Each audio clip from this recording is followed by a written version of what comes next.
We are live. Good morning, Remy. Or good morning, good Morning, Jay. afternoon. Jeez. It's I'm just noon here now, so It's 2 o'clock here. I'm off of coffee and drinking water. same. I've had quite a few cups of coffee this morning, so figured I I'm trying better to be lay off. better. I'm trying What? to be better. I had one this morning when I talked to you, and then I'm switching to water, which I got to roll and get my water right now. Remy, I had 4 cups of coffee by the time I talked to you. Yeah, go big or go home. Really I is what it know. is. Actually, I had some coffee with my creamer is what I had. Yeah, I drink it black, man. If I'm gonna do it, I'm just gonna go for it all the way.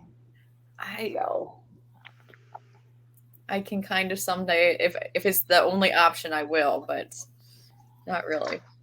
Well, good afternoon, everyone. Welcome to Coffee with the Cowgirl. I'm Breck Kruger, and I'm Remy and Greer. Sorry. uh, well, technology is finally on our side. I guess third time's a charm.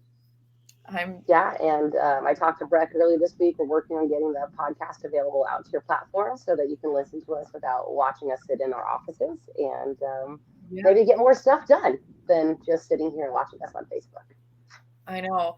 I I'm so excited. I feel like it's a huge win for us, Remy, um, because you've been working on getting the audio for the podcast ready to go and roll, which is so cool. And I was able to get StreamYard back up and going, hooked into Coffee with the Cowgirls Facebook page that Remy created. I think that we might be, I'm hoping that we're live on Instagram right now. So if you We're for follow our sure live on Facebook, so when you see me like looking past it, it's looking at ourselves on at Facebook right that. now with no audio going in the background. So I feel like we've got a lot of big wins. I mean, um, big wins that go hand in hand with our conversation today because we're Yeah, going to be talking about jobs. yeah, and I mean, how this conversation is coming up now is I was chatting with Breck just like as a decompression after last week's episode, and I was like, well, I've never really had a real job, and she's like, a real job? What do you mean by real job? And it's true. We're all guilty of thinking like what we do, especially if you're an entrepreneur. This has nothing to do with even horses. If you're just an entrepreneur or you're trying to find your way, you don't think of it as a real job because we don't clock in 9 to 5. Now, we might work 7 to midnight or we might work 8 until 4 o'clock in the morning, but they are real jobs. There's value in what we're doing. And it's frightening to not have that safety net of 9 to 5 and health insurance benefits and all those things, which is how it came up because I still classify what I do as not a real job. Well, I don't think that that's anything, Remy, that just started. I don't think that that real job saying has been around for as long as time. I mean, if you really think about it, but times have changed so much and the ideals of what a real job look like or are what we're supposed to be from be what we are supposed to be groomed to be from a child to a teenager to a 20 something year old has changed so much, and especially in the last 5 years I would say, Yeah, and because then you couple that with COVID, where or not everyone, but a majority of people started working remotely. It really has changed the specifications of what a real job is. absolutely. um, when I think we talked about last week, or I think this is our third Coffee with the Cowgirls, and we've talked about it, I think, every single time since we've been on here. One of the cool things that you get when you get Remy and I on Coffee with the Cowgirl now is two different perspectives, two different thought processes. Sorry, processes. Um, we just have we've taken different paths, lived different lives, and we have different views, and that's really cool because I think most days that you only get one side or the other side. And from us, it's just a mixed bag of things. Um, like Remy said, I, my dad was an entrepreneur, but my mom worked a 9 to 5 job. And I mean, back then, my parents believed, and I think that a lot of people believed, to be successful, you had to go to college and you had to, get a degree You needed to get out of college, get that degree, go get out of college, get a 9 to 5 for insurance and for benefits, retirement, and then you just worked until you were 65.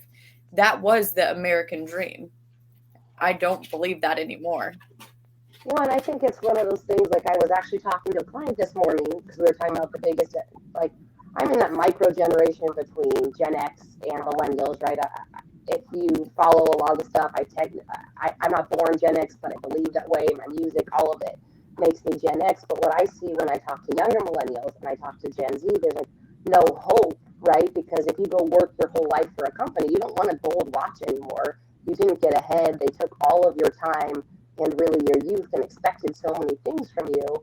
And I see what you see, especially with a lot of younger guys, is they're going to make their own way because if they're going to work that hard, they want to A, be paid for it, and B, at least have some agency and control of what they're doing and like what they're doing. Because how many people do you talk to that have been working for a company for forever and they don't actually like the company? They don't believe in the mission. It is just a job. It's not a profession. It's not a passion. And it's sad to live your whole life working, a 40-hour work week for something you don't care about. That's wasting 40 hours of your life every week. In all fairness, I'm extremely passionate about entrepreneurship, and I wish that everybody could do it, but I also know that it's not for everybody because there's a lot of risk involved. There's a lot of insecurity with entrepreneurship, or there is no security with entrepreneurship. There's no guidance in most cases. And, it's like you said, the opposite is true. I know plenty of people that work 9 to 5 jobs and they love it because they know they've got to show up, they got to do this, they've got to accomplish this thing, and maybe they get a bonus or they don't. But they're free in a different way. They don't have to worry about the phone call at midnight because cows are out, or worry that you didn't answer the DM about a product you're providing because someone might be mad if you don't answer right away.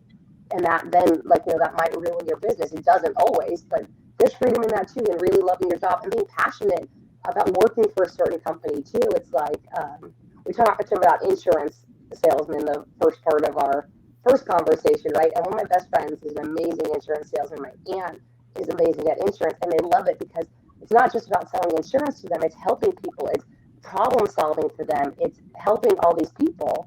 And yes, they're super successful because they're driven, but at the same time, they don't have to go out and do more. And I don't mean that in a degrading way at all.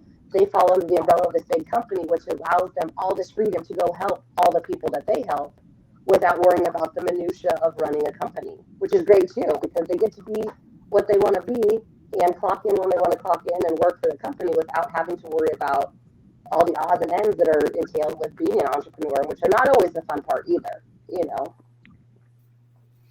I think that the age-old adage about it's a real job, and that the real job and then the agriculture industry, doesn't matter what part of you're in, I feel like people don't, or I feel like even people who are in it say, well, we don't have a real job.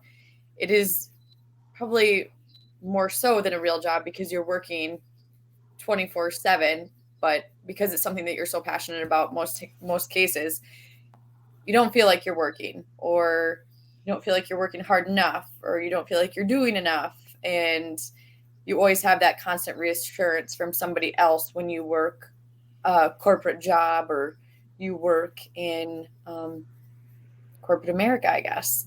Yeah, even if you work in retail, right? Your job is to do this. I always joke with James and I always joke with the kid that works for us. When people are like, what do you do? Like, what do you do? I don't know. It depends on the day. Some days it's fixing fence. Some days it's riding horses. Some days it's working cattle. But I think that's the other thing that happens with agriculture in particular is you can't just say, I'm going to do this today. Because there's always some weird emergency that comes up. I don't care if you're farming, you're ranching, you're training. There's always something that takes precedence in your day that kind of skews your assumed task for the day. Where it's like if you sell clothes and look, we all have to buy things. There's so much value in a lot of jobs that people don't think about because it's like, oh, someone has to do it. Well, yeah, but they can take pride in what they do at their real job where they get to clock in. And I think I think it's a big step when you learn that maybe it's not for you. Like me working 9 to 5 is not for me. I would be late every day. Every day I would be late because I am horrible at time management and I don't like to wake up early.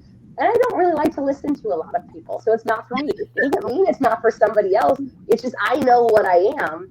And then you'll see certain people in your life. Like I've had a couple of really good, I call them seconds in my life. They don't want to go run their own company, but they are like the best people you can have working for you because they're not trying to take your business. They're trying to help you grow theirs because, again, they don't want the headache of all the things that we deal with. And a great second realizes that they don't want that. And then, as a good boss and as a good employer, you're trying to also help build people if they do want to leave you. We never want to lose help, but at the same time, you should do your job so well that you should be a stepping stone for some people to go be the best that they can be, no matter what they're going to be at. You should give them strength in themselves, strengthen your opinion of them, and teach them that they can go be the best of whatever their world is.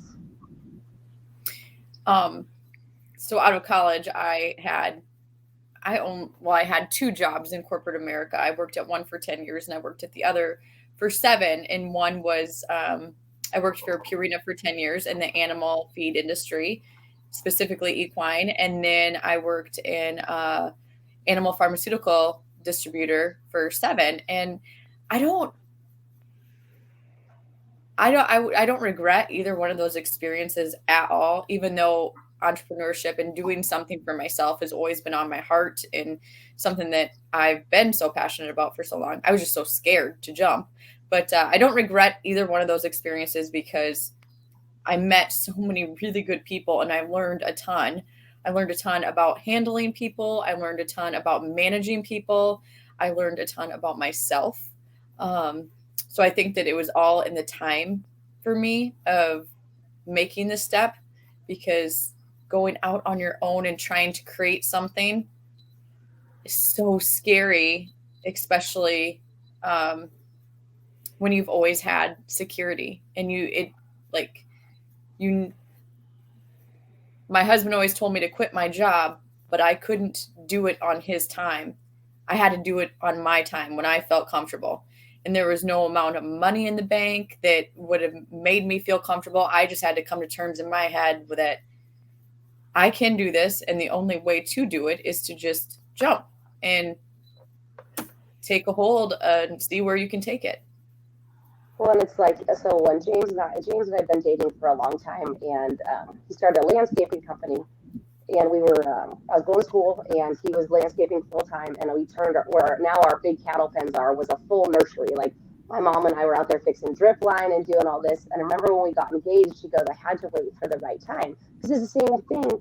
Even though he'd always worked for himself, there wasn't the same sort of security. And you think of like landscaping, especially in Southern California, as a big job. So he was putting in yards and doing all these things, but it made him feel like, okay, well, now we can do this. Now we can get engaged because now I have the money that I can take care of you, and you don't have to, yeah, I'm still going to work, but you don't have to worry because I have this great thing. And then the '08 recession hit, and then the 2012 recession hit. So we still ended up getting married. I'm glad that we got married when we did, but it was the same thing for him. He wanted that safety net of, I know I have this many houses to take care of, and this is what we're going to do. And for me, I was kind of the opposite. I always knew I had somewhat of a safety net because I was lucky with my parents, but I was like, if this is what we're going to do, let's do it. Let's go full bore into whatever we want to do. Like I said before, I'm not a great planner. Like I'm a super good hype girl, and I'm down to do whatever, but I'm not a great planner. It is something that just doesn't come to me naturally. Like you and I were talking this morning, I've got 19 journals and planners and all these things, and I'm really good with them. Yeah, I love them, and I have all the pens to go with them, and I'm really good with them for about a week, and then it's not great after that. But I understood it from James's point, and it's the same thing. Like we've got a couple other business ventures going right now where we bought out a cow herd, and it's the same thing, right? Okay, well, what does it set us up for the future? What should we do? What's the best that we can make all these things work? And again, James is a planner, and I see. And it's great to see him step into a role where he sees like this giant future with it. And now I get to go along and be so excited because, again, it's a step forward. But going back to when you're younger, even he when he was younger, and I was younger, it's like I wish I could have had all the success when I was younger, but all the times that we struggled and had to figure out how to deal with people or make things work or a million different things has led us to be successful today. And I probably wouldn't have been able to handle this success then. And that's kind of sad to think about yourself. You're like, well, I had all the skills. Yeah, you had all the skills and talent, but you didn't have the life experience that one makes people take you seriously because people don't take 19-year-olds that seriously. And then to know that you struggled and then you get to appreciate all the great things that you've built. Like, I agree with everything that you just said, Remy. Some of my favorite times in our life are not the times that we're at the highest point. They were when we were at the lowest, because we fought tooth and nail to pick ourselves up and get through some shit that maybe we didn't think that we could get through. And you always remember those shit moments more than you do the ones when you were up. Well, it's like I think it's true, right? So you forge a relationship. That's like James and I joke. I go, we've been through droughts and we've been through high cattle markets, and if we didn't get divorced for either of those, then we're probably in it for the long haul. Like that's the joke because this is the other part of success in running your own business. You can get strangled by success. You can think that there's no end to the good you can do, but having to fight to have that success makes you realize, like, okay, well, this success is only going to last so long. Like it is the wheel of fortune. We're on the upswing right now. Great, because now we know we can handle the upswing and we can handle the fall, and we'll build Downswing. back, and then we'll build back up to whatever we had for whatever reason. And for us in particular, it tends to be droughts, But at the same time, like and we talked about it in our first interview like a year ago. One of the most devastating things to me as a wife and then as a cattle rancher myself was we built up this amazing cow herd and the drought hit. And we sold at the height of the drought, but we watched these trucks come and take away years of work and blood and sweat and money.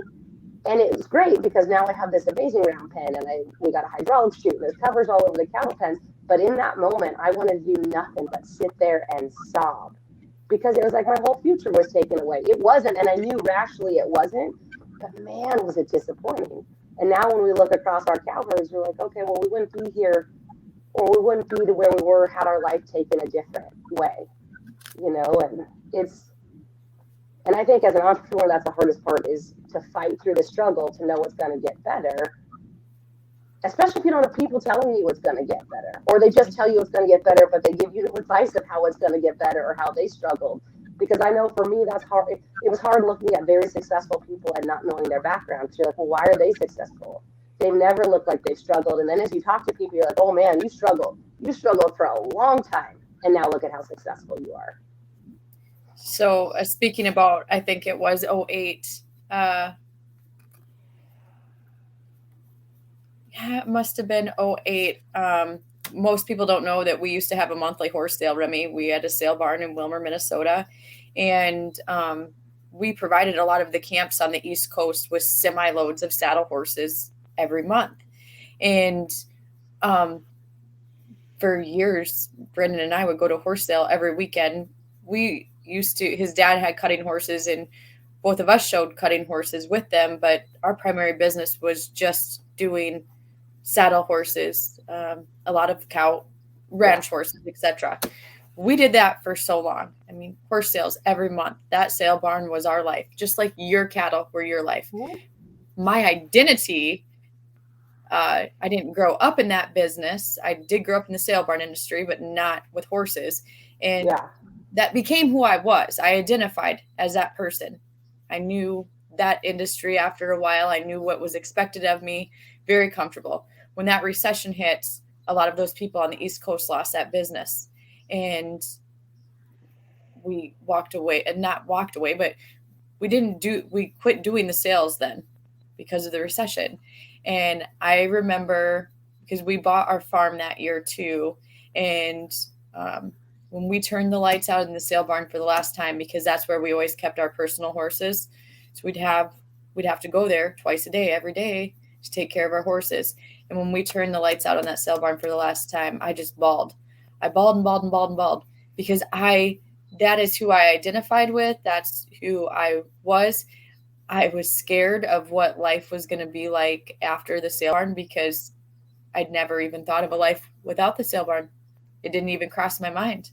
We would always have that, I thought. And then when it went away, so many new doors open and so many new opportunities, just like you were talking about. Um, Unfortunately, we did not get exerciser, but other opportunities came our way, and um, it was just such a good moment in our life because something that we thought. I mean, I think I thought it. Brandon didn't have to go to town and get a job because we only knew that life.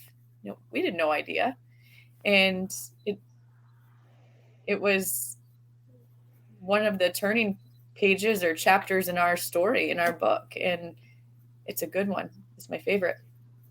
And I think too that's hard. The hard part about being an entrepreneur or really chasing a passion that you have is it does become entwined in your identity, right? You're not just you anymore. You're all these things. And so when something fails, now you feel like you failed personally, like that you did something wrong. And for us, it was a drought. It was horrible. And same thing, like we had the what '08 recession hit us. James been giving lessons for a long time. Well, you had guys that used to come every week, and they came once a month. And I'm so grateful for those people. Like I will never forget those people because we were almost starving, right? Like it was costing us almost as much to water and drag and lights as we were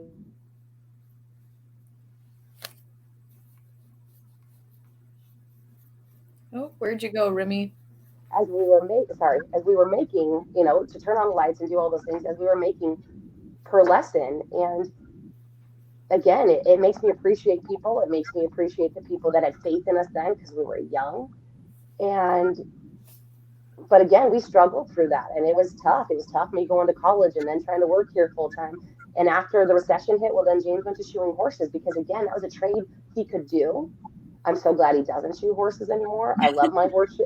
Like I love my horseshoers. I know what they are worth, and they're amazing. But like, James, I used to drop James off to go with the guy that he was shoeing with, who was a phenomenal shoer too. And I drop him off at 5:30, and they wouldn't get home till 10 o'clock at night. I was like, "Oh, it was a nice day today." He's like, "I don't know. I never saw the sun. I never looked up." But again, he felt like he was going to have to go to work and work really hard to support us because I was going to school. They didn't really have a job. I didn't have time to have a job. I was taking 6 courses and intensive courses so that I could graduate on time. And because I thought my life was going to go somewhere else, I was going to go to law school or go to graduate school or be a teacher. And I have all these credentials that I don't really do anything with. And I love it Aren't because you they're part glad of, though, Remy? Aren't you yeah, glad that it turned out? I am because they led to who I am. It's good for my critical thinking. It makes me interesting, at least to myself, maybe not to other people. But it's tough. It, in those times, I realized how lucky I was, right, to have a partner and a spouse that was willing to really break his back to support us. And this is long before we had kids. He was going to bend over all day and they would shoe 25 horses a day. And then they'd go on these weekend trips where they'd shoe 30 horses a day. And, they'd get up early, drive up north, shoe all these horses, and then come home.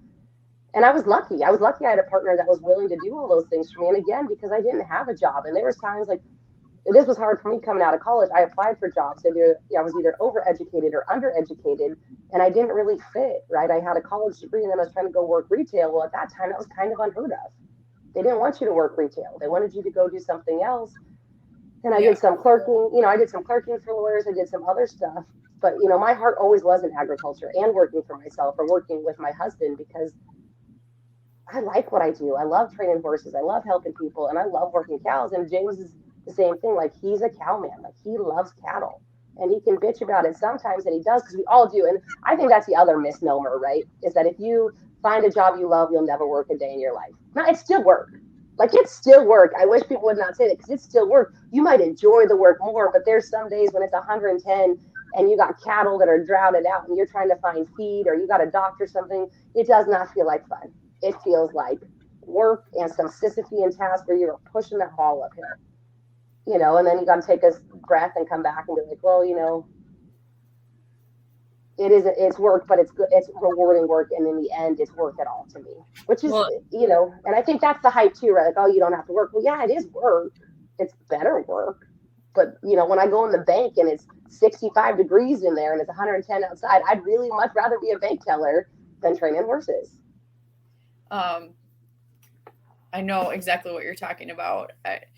Brendan and I had that conversation over the weekend. We were just talking about um, goals and the things that we want to accomplish this summer, just as far as things that are on our radar that we need to put more time into, etc., whatnot. And I looked at him and I was like, gosh, this is so stressful some days. It seems like I can't imagine doing anything else because we're very passionate about it and we love it, but it is so stressful some days. And some days you just need to take a giant deep breath and just take a break. And he took his ball cap off and he's like, imagine if you didn't dye your hair, what you would look like. And I just laughed and I was like, yes, because he has grayed pretty fast.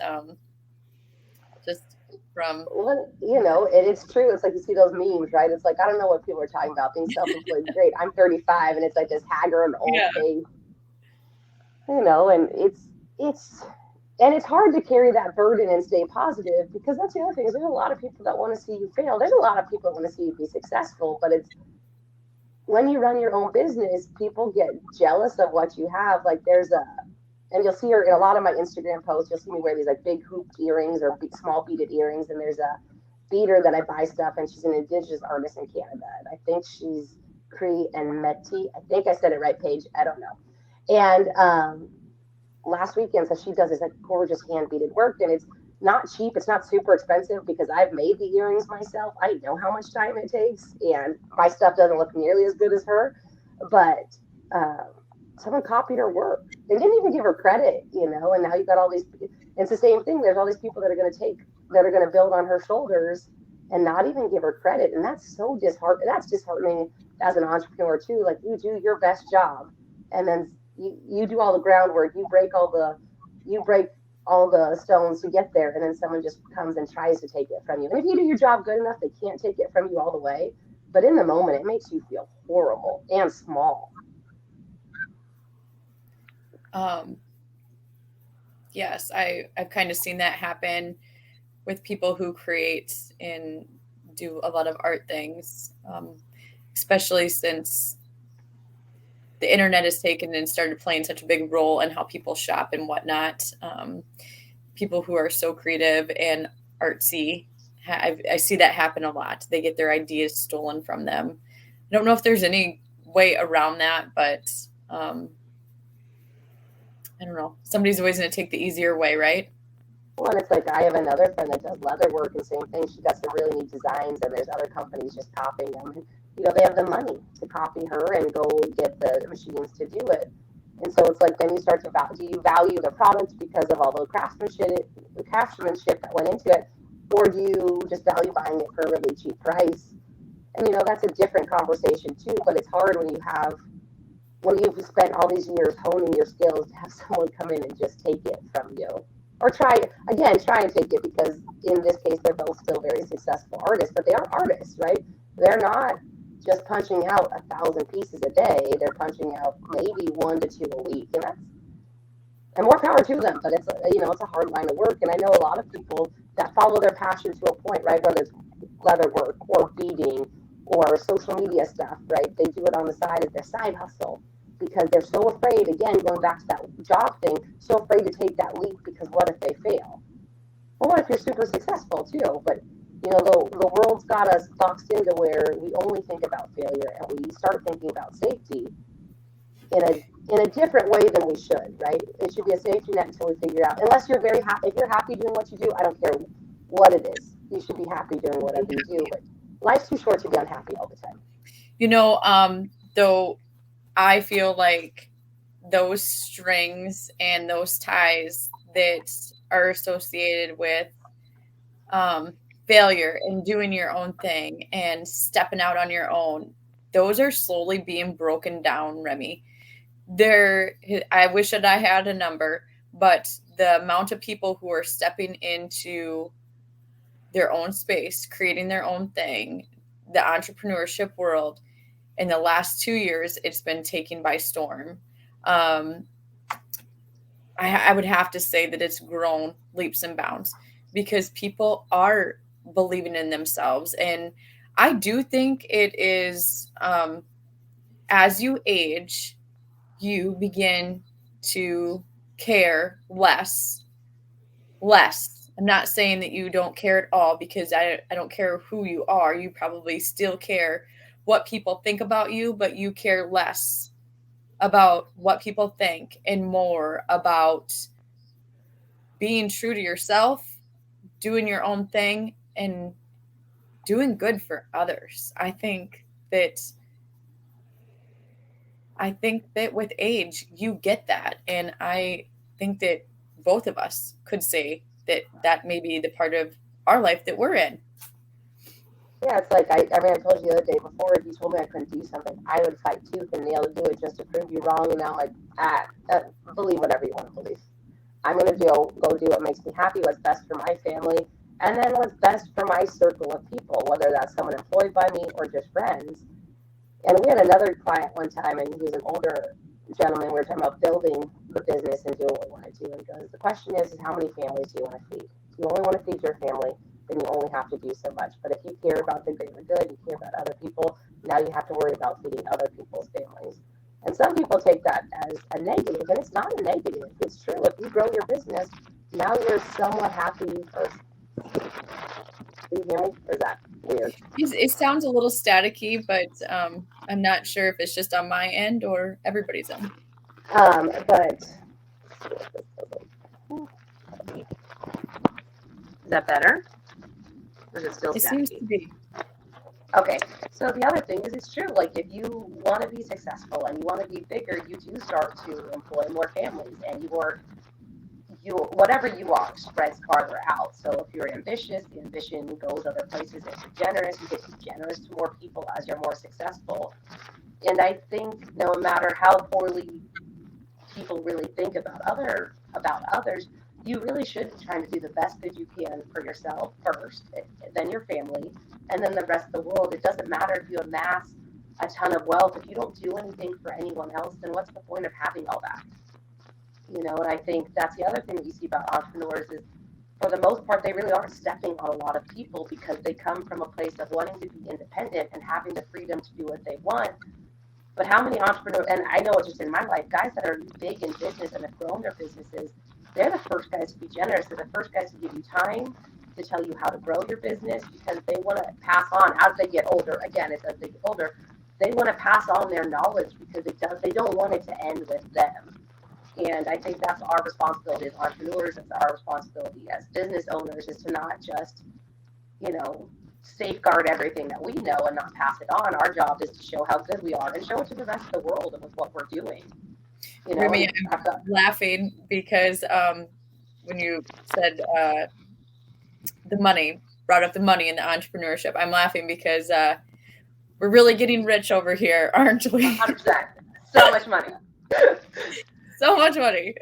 So much money. No, I mean, doing this because we're both creators and we're both passionate about helping other women and giving somebody belief in themselves if they can't find it. God, I see it actually, and don't take this offensively, anybody, but sometimes it pisses me off because I am so passionate in seeing the good in others and their talents. It pisses me off when they are willing to lay down and not believe in themselves. I know so many young women who are, God, they are so talented, and I because it's so scary going alone at this, um, they just kind of sit back and take the back seat, and they don't realize their talent or their worth. And I wish I wish that they could step in and see what I see through my eyes some days. Well, I As they think I think that's true, and I think you're seeing it change. It was the same thing like when I was growing up. You didn't really have a lot of female trainers. It was all male trainers, right? And just female assistants. And part of the reason they all said stay as females is a girl wasn't going to come take your job. I heard it from every big time trainer there was. I like girls because they don't want to come take my job. And now you're starting to see like the rise of women. You've seen it the last couple of years in the cow horse. You're seeing it more and more in the cutting, and and you're starting to see it even with the Olympic teams as far as the English horses go. Like Israel's got a couple American girls. Well, they got dual citizenship that ride for them, and they're fantastic. But you're seeing it everywhere else, and you're starting to see women really take agency and accountability in what they're doing rather than sitting at home. And if you want to sit at home, if you want to be a housewife, if you want to just be a mom, if you want to, and I say just, I shouldn't say just, if you want Yeah, to I be was a just mom of saying, don't family, suggest. like, but if you want to do those things, then do whatever makes you happy. And I think that's the hard part too, is the pendulum goes one way or the other. You see people that are just like badasses and they take no prisoners, and that's great, but that isn't for everyone. Some people are happy being a helpmeet or whatever they do in their office, in their marriage, in any relationship. There's always like the mom friend. I'm not a great mom friend. I'm really good at giving advice, but I will also go fight someone for you. So I don't really know where I fit in that hierarchy. But and I think that you're seeing that more and more now with a lot of girls where they know how much they're worth. And that's the other thing. As an entrepreneur, you're never sure what you're worth because Right. when you're young, you're going to do anything so you can get paid, right? You'll ride whatever they send you. You'll make whatever small trinket they want you to make. And then they complain about the price. And part of that's on you because you're like, well, maybe I'm not worth it. Well, set your price. And if one person tells you no, well, maybe they're wrong. Now, if everyone tells you no, you're probably wrong. But you can't listen to the one person that tells you you weren't worth that when you've got 20 other people telling you that you're worth even more. And I think that's really hard, especially when you're young, is to have someone tell you you're not worth something, even if someone else is telling you that you are. Because you're like, well, maybe I'm not. Maybe it's not worth it. Maybe I shouldn't do this. Well, no, you have to stand strong in your conviction and raise your price, or at least make it worth your time. I know so many artists that do stuff, and they used to do it for so cheap, trying to get their name out there. And then when they change their prices and they shut up, they should have never been that cheap. They get the backlash, and we get it too sometimes when we raise our price. Like, I'll raise our price, or James and I will talk about it. Hey, prices are going up, everything's going up, and you raise your price. Well, we don't lose any clients, and I thought we would, but we're offering a service, and we should have been. And so, like I would tell other Yeah. people, like in other professions, because I grew up in English courses, right? Like, it's a lot of money, and so when I tell them what we charge, it's like, that's ridiculous. I was like, I know, but it's a different market. I know it's a different market. But again, when I was younger, I would have done anything to get paid. I would have rode whatever you sent me. I would have, there's No some, more. but like, and now I'm just like, yeah, I don't want to. Or some things now you can't pay me enough to do. I don't care what it is. Some stuff you just can't pay me enough to do anymore. Well, Where before I would have done it. aside from lessons and training and riding horse, because when I was growing up, those were your options if you wanted to be in the horse industry. And the time has changed so much where it is not like that anymore. There are so many opportunities for people. Well, because so much is done on the internet these days, just from a technology standpoint, there's a lot of opportunity for people to be involved in the industry. Gosh, I just see so many people that are just killing it. With website designs, with marketing, advertising, photography. So And many. you're seeing them come from different backgrounds. Like, there's a girl, and I'm gonna try and get her on at some point. Her name's Caitlin Gustav, and she does I think it's K Arrow, like media relations. She's from Orange County, like grew up a coastal girl. Went to go work for a couple people. She wanted to rodeo. She went road with Larry Guys. She's done stuff with Trevor Brazil. She's done a lot of stuff, and I still creep on her on social media all the time. But and then she was working for the Teen Roping Journal. Well, this is a girl that came off the California coast, did not grow up in a ranching family, and you see the stuff she's doing now in the Western world, and it's amazing. And more power to her. And I think that's the other thing, right? Like, you can't gatekeep anymore. It's no longer ranching families that do everything. And in fact, if we want the Western world to continue, we can't rely on ranching families because they're not going to pay us for a lot of these services. They can do them on their own. And, I know some girls that are now working for John Deere selling tractors. Well, that was historically a man's job. Yep. Right? But now they're up there because they know what they're talking about, and they grew up running those tractors, and they grew up doing ag. Because for as much as they want to say that it's a farmer wants sons, I know a lot of farmers with very handy daughters, and they learned all those things, and then they have a different perspective too, right? Well, maybe this piece should go here because it's harder for someone that's not super strong to make X or Y happen when they can do it this way. And so you see innovation coming from women in certain aspects of farming and ranching specifically because they've had to do it a different way because it's not just sheer force and strength that women use to get things done. Absolutely.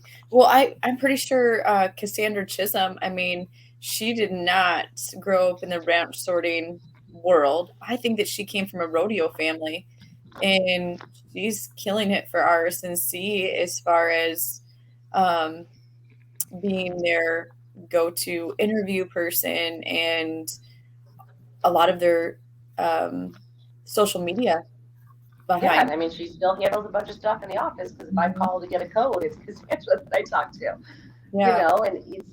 and I think that's the other thing, the other benefit of is women are taught to multitask a lot earlier than guys, and I don't mean that in a negative. It's part of the reason why super successful men are so driven is they don't think about a lot of other things. They are goal oriented, right?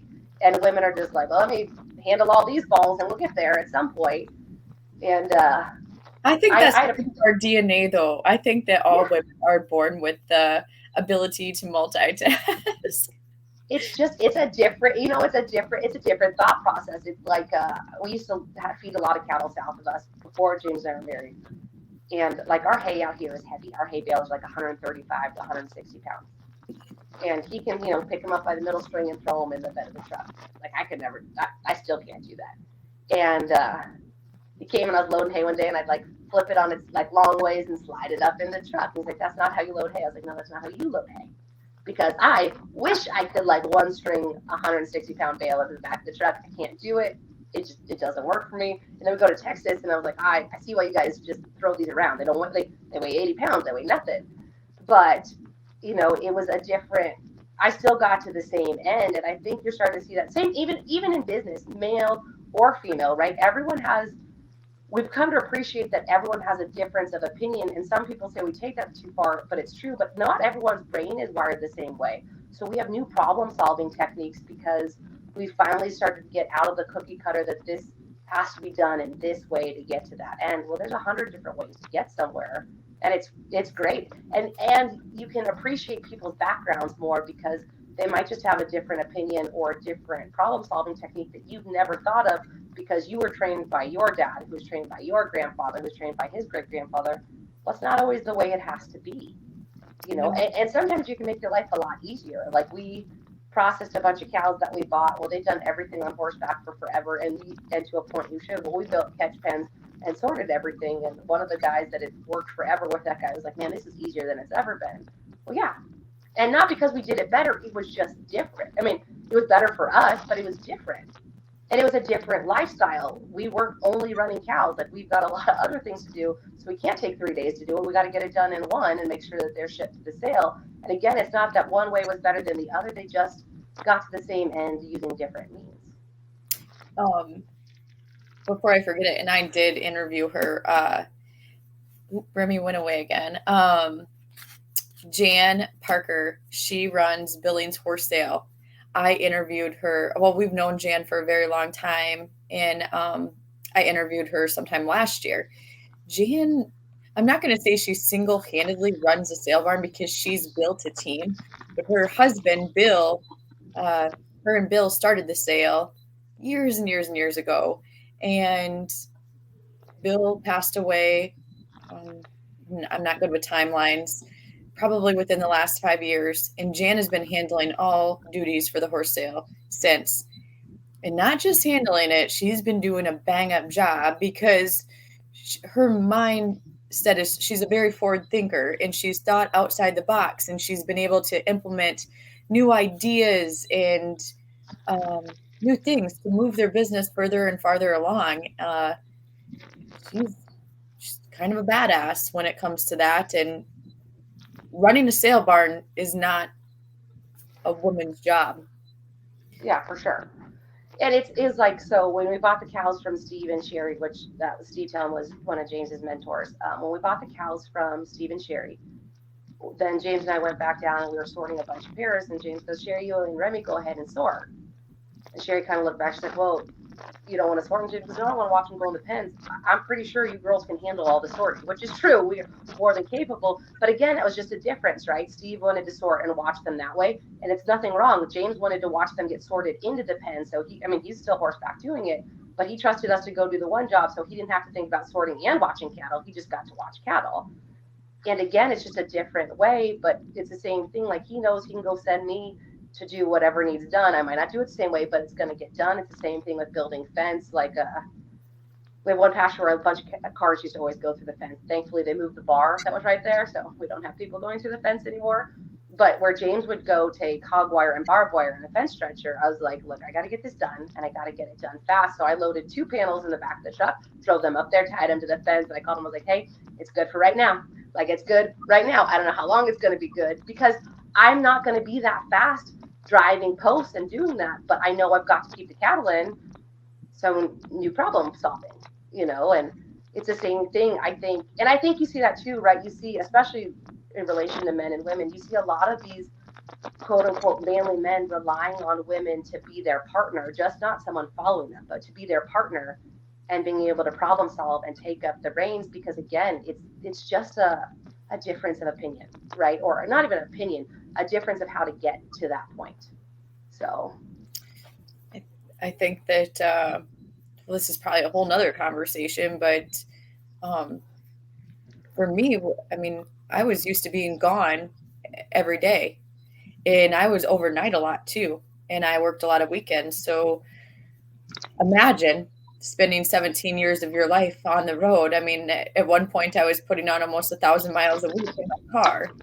So I was gone all the time, and then thank God we had the COVID transition period because it kind of eased us into me being at home all the time and around each other 24/7 because that's a weird process too. I mean, especially if you're not that you don't love your significant other, but when you go from being gone a lot or at least for a large majority of the day and then you're constantly around each other, it takes a little getting used to and figuring out how each other works and how to make that work. But we there are certain things that I'm really good at and there are certain things that Brandon's really good at, and it took, and I'm sure it took and it's taking a long time for us to understand where my strengths are and his weaknesses, because in my mind there's no reason for me to recreate the wheel and try to do something that I'm not good at. I'm just not going to do it because that's a waste of time for me. If he already knows how to do it and he's good at it, I'm going to let him do that, and I'm going to work on something that he's not good at. So I don't know. No, and I think that's the struggle of working with your spouse, right? Because like I've had this conversation with James is I can never catch up to where his experience is, right? And that's a double-edged sword. I try really hard to catch up to it, and sometimes I need to sit there and just be like, yeah, he knows better. But sometimes I also see a better way because I'm not entrenched of generations of how to do it a certain way, like loading hay, moving panels, just because in my head I structure things differently. Like even like if we're going to doctor something, okay, well, should we do this first and then that? It doesn't. Again, it's not that one is right or the other's right, and it's hard if you're both go-getters, and we are, to not let your ego get in the way because my ego gets in my own way too. It's not, if this is not a jab at James, my ego gets in my way too because I'm like, well, why don't we try my way? Oh, because this, and then he'll tell me, and I was like, oh yeah, you're probably right, but or I don't see 6 other things that are happening. I just see what I'm looking at right there because I thought that was the only thing that we're working on.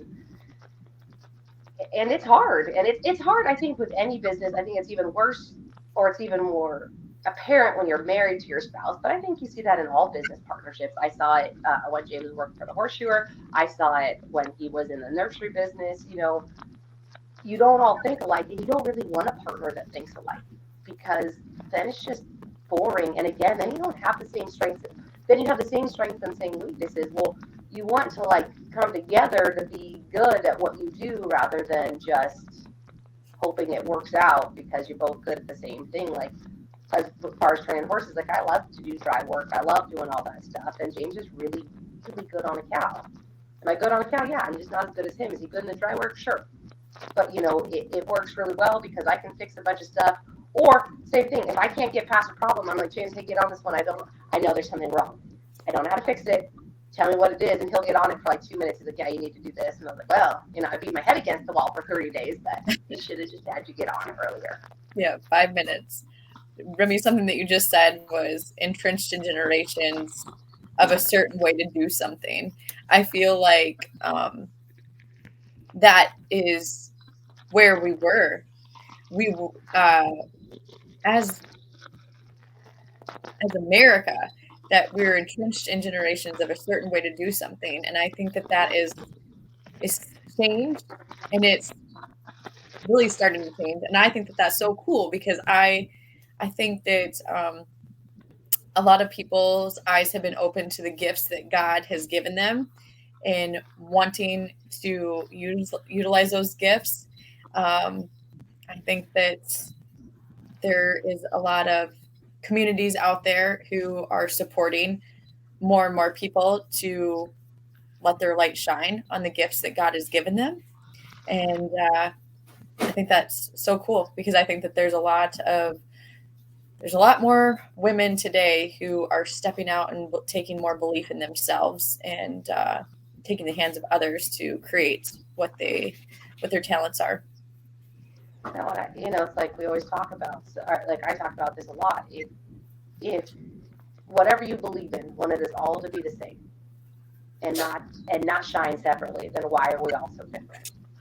Right? I see it even in my 4 boys. Like, not one of them is like the other, and they're all super amazing in their own ways. And do they have some similarities? Yes, but that's not because of how I mean, to a point, it's how you raise them, but it's what's intrinsic in them that makes them special. So why would we try and box that up and make it something that it's not? Absolutely. And I think that women finally have enough agency and enough role models to take that step. Now, do they go farther with it? Well, not if they don't have support, and that doesn't matter. That's not always you buying something from them, right? That's liking a post or sharing something, or just a phone call that says like, hey, I really needed to hear that, or I needed to see that, or you're doing a really good job, which I think we all get caught up in our own lives, but you have to reach out sometimes. If you don't know when that hey, you're doing a good job is going to mean something to someone, because maybe it's just a passing remark for you, but they could have been having a bad day, and that's the one thing that kind of kept them afloat and moving forward. Or questioning their choices, because a lot of time with entrepreneurship, what comes along with it is always a question: am I doing the right thing? Am I being relevant in what I'm doing? And what purpose does it serve, right? I mean, and for me, I talk to that with my boys, like, what purpose are you serving? Are you just trying to make money for yourself? Are you just trying to amass wealth? Which, again, like, this is not the right job for those things. But, like, are you just trying to do that? Or how do you serve the greater good? How do you serve other people? And not that you should only live to serve people, but it needs to be part of it. How do you leave the world better than you came into it? Yeah. And I think with an entrepreneur, you really have to think about that. And what's funny is, as you start to help more people, more opportunities open up for you, personally and professionally, because you're not closed off and you're not fighting battles you don't need to fight. As you let the right people in and you talk about what you're trying to do, it makes a big difference in your life. Mm-hmm. I wholeheartedly agree with that. Well, I think this was an amazing conversation today, Remy. I think it's stuff that people need to hear. I think that a lot of people don't understand that there is women out there, cowgirls, who will support other cowgirls in their journey of whatever they want to do. And if entrepreneurship is on their radar, feel free to reach out to Remy or I, because if you're going to take that leap and do that, you need people that you can talk to and talk you through it, because there's going to be a lot of really hard days and very few really good ones. And it gets good after a while, but just know that it's going to be a lot tougher than you think. And for me, what I had to realize, my takeaway from all businesses is, you don't know very many people in their struggle. You see them on the back end of it, so you can't be jealous. And a lot of times those guys will share their struggles with you if you're brave enough to go ask them how they got through them. Absolutely. Well, it is America's birthday this weekend, Remy. Do you have big plans? It is James's birthday as well, so all the fireworks are for him on the 4th of July. No, we're just doing something small for James at the house. We're gonna go check cows, and then I think we're gonna go to the fair. So we're gonna Fun. have a good time. Very fun. Well, my littlest son has been away at camp since Sunday. It's the first time that I have been away from him without any contact for since Sunday, and we pick him up tomorrow night. So I'm pretty excited about that. I'm so excited to hear all of his stories and adventures. And I think we're going to talk about Mom Guild next week. So Yeah. we will talk about what it's like to be a mom in general, a mom in the new world, and a mom in post-COVID world. Because it's frightening right now. I think it's always probably frightening, but I feel like because we're so used to being connected, that it's a different kind of mom shaming and mom guilt, because we're so used to having full connection with our kids. And it's going to tie back into working too. How do you become a mom and be successful and juggle the 19 balls that it takes? Yeah, very carefully. Well, great discussion, everybody. I hope you guys enjoyed today. I'm enjoying the fact that we were able to get this on StreamYard with no technological difficulties. I'm hoping that it went through on Instagram, but we'll see. Thank you all for tuning in. We appreciate your support and time. We hope you have a great 4th of July, and we'll see you next Wednesday at 2 o'clock Central Standard Time, noon if you're Remy in Remy's time zone. So have a great weekend, everybody. We will talk soon. Bye.